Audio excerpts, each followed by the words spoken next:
Good morning, children.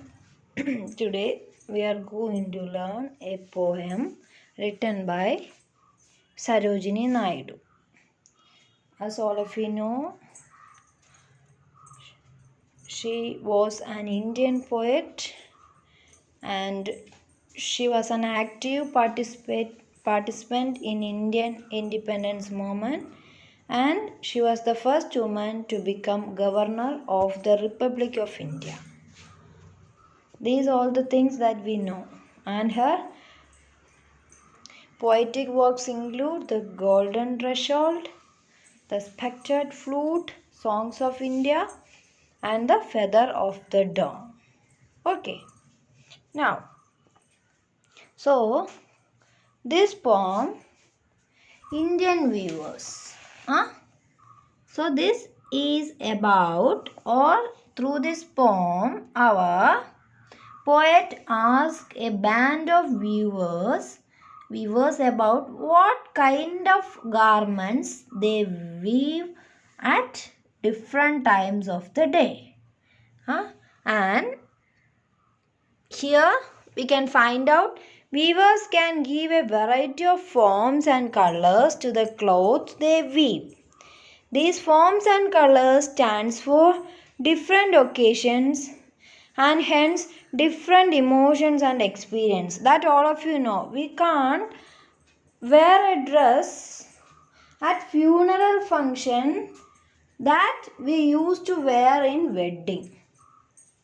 I think you know the difference between style of wearing different dresses in different occasions. Okay. And in this poem, the poet records a conversation between the speaker who observes the weavers at work and the weavers themselves. Okay. Now, weavers weaving at break of the day. That means from early morning itself they start weaving. Why do you weave a garment so gay? Gay means happy. So, the poet is asking, why you weave a garment so happy? Blue was the wing of a halcyon. Halcyon means it's a mythical bird. Okay, that we can see in myths and different stories and so on. Okay, so weavers weaving at break of day. Why do you weave a garment so gay? Blue was the wing of a halcyon wild. We weave the robes of a newborn child. That's why they are happy. Why? Because they weave the robes for a newborn. For the sake of a newborn child, they are weaving. Okay, so for the sake of a newborn child, they are weaving. So that represents the beginning of a human life, isn't it? So break of the day, and they started weaving early at morning. Early at the morning. So that means it represents the beginning of a human life. The beginning of a new day represents beginning of a beginning of a human life, newborn child. Weavers weave at fall of night. Why do you weave a garment so bright? Like the plumes of a peacock, purple and green, we weave the marriage veils of a queen. So, here what they are doing? They are weaving the marriage veils, marriage dress for a queen. That's why this dress is so bright. So, it represents what? So, the marriage veils of a queen in the evening. That means it's all of us think, or the most happiest life, most brightful life in a human life is marriage. Many of the people think like that. So it's bright. So that's why they are weaving what? Brightful color. Okay. just like peacock's color. Then weavers weaving solemn and still. What do you weave in the moonlit chill? White as a feather and white as a cloud, we weave a dead man's funeral shroud. Shroud means a piece of cloth wrapped around a dead body. The cloth used to cover a dead body. That is what shroud. So in the moonlight, what these weavers are doing? So in the midnight, what they are doing? They are weaving a dress for a dead man. So what our poet is trying to say during this or through this poem? Here first of all our poet asks about the different types of garments weavers weave at different times of the day. So in the first stanza, the weavers answer that they weave the clothes of a newborn child at daybreak. That means at the morning they started. The marriage, then second stanza, the marriage wheels of a queen in the evening, and third stanza, dead man's funeral shroud at the dead of night. That means in the midnight. Okay. So the colors of the clothes are blue, purple, and green and white, isn't it? So in the first stanza we can find out blue, second stanza purple and green, and the third stanza white. So here the poet wants to point out at the different stages of life. First one is birth, second one marriage, and third one death. So through this poem, through each stanza, she represents each time and dress worn in different times, and all these represents what, and all these symbolizes a particular stage of life. Okay, so once more, weavers weaving at break of day. Why do weave a garment so gay? Blue as the wing of a halcyon wild, we weave the robes of a newborn child. Weavers weaving at fall of night. Why do we weave a garment so bright? Like the plumes of a peacock, purple and green. We weave the marriage wheels of a queen. Weavers weaving solemn and still. Sorry, children. What do you weave in the moonlight chill? White as a feather and white as a cloud. We weave a dead man's funeral shroud. This is what about our poem. Now, understanding the poem, tick the correct options that you try to do. Okay, I will put answers of that grammar portion and reader portion together in your class WhatsApp group. Okay. So next one is an important part in vocabulary section, and this is what? This is compound words. Okay, children, compound words. So now listen. The words in color are called compound words. A compound word is formed when two words with different meanings come together to form a new word. Children, compound word means what? When we, just like blackboard, black has a different meaning, board has also different meaning, and when we make it together, blackboard, black plus board equals blackboard, and when we get the name blackboard, it has a different meaning from black and board, isn't it? So that is what? Compound word. So when we join two words with different meanings came together to form a new word, and that new word has a different meaning from that two words. Okay, that is what compound word. Then here just look into our textbook. Here we can find out two new compound words. Newborn child and moonlight. Moonlight. Okay, moonlight. So here the word newborn is separated using a hyphen. Isn't it? So here the new word has been hyphenated by the poet in the context of the poem. However, we usually do not put a hyphen and the word read as newborn. It is made up of the new words, what? New and born. So new is an adjective, born is also an adjective. So we used newborn, we used it as an adjective. So children, here anyway poet hyphenated new and born, but we usually don't use to put hyphen. Next one, moonlight, that you know. It's made up of the two words moon and light.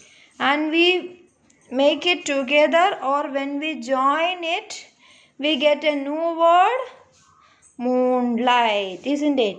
So sometimes we can use it as a noun and sometimes it can be used as a verb. So as a noun, moonlight means what? The light that is emitted from the moon. But if we are using it as a verb, it means secretly having a second job in addition to a regular employment. You just think that if one person is working in a government school as a teacher and he or she used to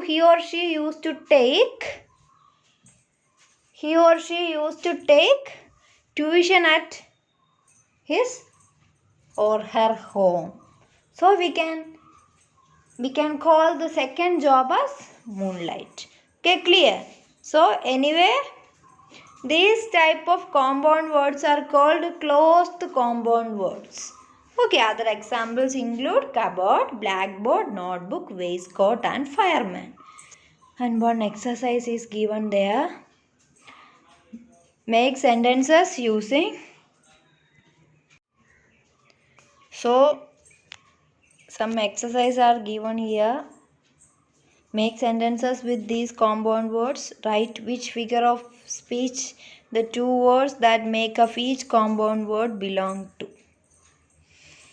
Also mention the figure of speech that the compound word is used as. The first one, just as given there, you have to do. So rainfall, it's a noun.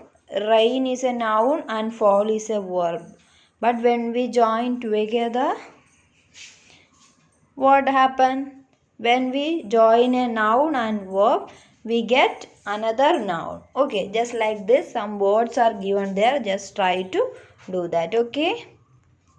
Now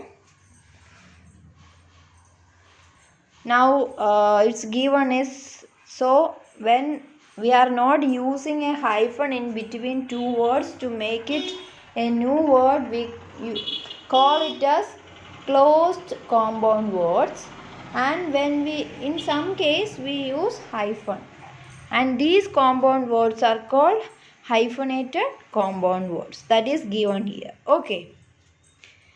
A full-length mirror, a 5-year-old girl, a high-tech facility, a state-of-the-art laboratory. So sometimes, as I told you, sometimes we hyphenate words to form compound words. They usually function as adjectives and qualify the nouns that come immediately after.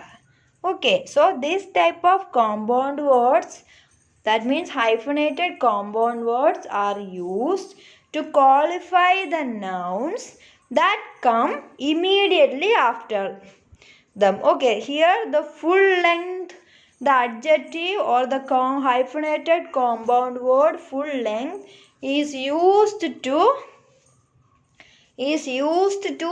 what? Is used to qualify the Noun mirror. Okay. Next one, read the sentences and hyphenate the compound words where required. Just try to do. Okay. Next one is alliteration. So children, you try to hyphenate the words. I will put the answers in your class WhatsApp group. After doing only, you go through it. And if you have any doubt, send me a message or you call me. Children, what I want you to send me message, that's sometimes I can't attend your calls. My phone is not working well, so sometimes there is no sound, speaker is almost dead. Okay, that's why I am asking you to send me a message. Okay, appreciating the poem. Alliteration. Alliteration is the most important part in poem. Okay, now listen.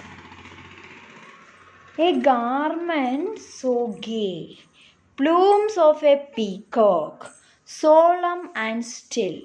Here, garment and gay have the same beginning sound, isn't it? Garment, garment, gay, sound. So, both the two words have the same beginning sound. Just like plume, peacock, solemn, still. So this is what alliteration. When the same sound occurs at the beginning of words that are placed next to each other or close to each other. This is called alliteration. And why we are using this alliteration?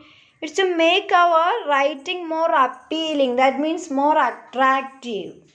By the usage of alliteration, our words, our poem and our writings should be more attractive. And it creates rhythm, isn't it? It makes them musical and mood for a specific context. Generate an empathetic and emotional effect. For all these, we use alliteration. Okay, then there is two lines given there from Macbeth, written by the greatest dramatist William Shakespeare. Fair is fall and fall is fair, however, through the fog and filthy air. So children, by using the what?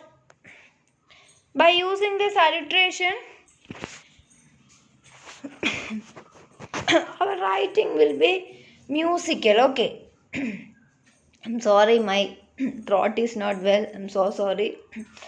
The fair breeze blew, the white foam flew, the pharaoh followed free. So, this all the given lines are written by the greatest poet here, Coleridge. Then next one is Shelley, and first one was written by greatest dramatist William Shakespeare, and they all used to use alliteration for making their writings more appealing, attractive and rhythmic. Okay, so next one, it's very simple. Read the sentences and underline examples of alliteration in each sentence. The baby blue bubbling balloons, the golden gate garden shone bright from afar. Then John D. Jimmy like jelly beans. In the room there were a million mirrors. The guests greeted us gaily. Peter Pan peeked at the prancing ponies. Okay, just try to underline that. Next one, make alliterative sentences with these sounds. One has been done for you. P as in pink. Pretty pieces of purple proclaimed lay scattered on the floor. D as in dog. H as in hour. C as in cool. CH as in chair. TH as in thick. For example, pretty pieces of purple proclaimed lay scattered on the floor. Which type of D you have to use? D the sound dog, the sound. Okay, then hour, then cool. Okay, just try to write. Next one, use a computer to make a presentation of any 6 kind of favorite food. Which kind is? So here slide presentation is not possible. If you can, you just make a presentation and send it to me. Okay, I'm not compelling you. If you can, just try. So thank you children. Thank you. Please go through the poem and all the exercise we discuss. If you have any doubt, please contact me. Okay.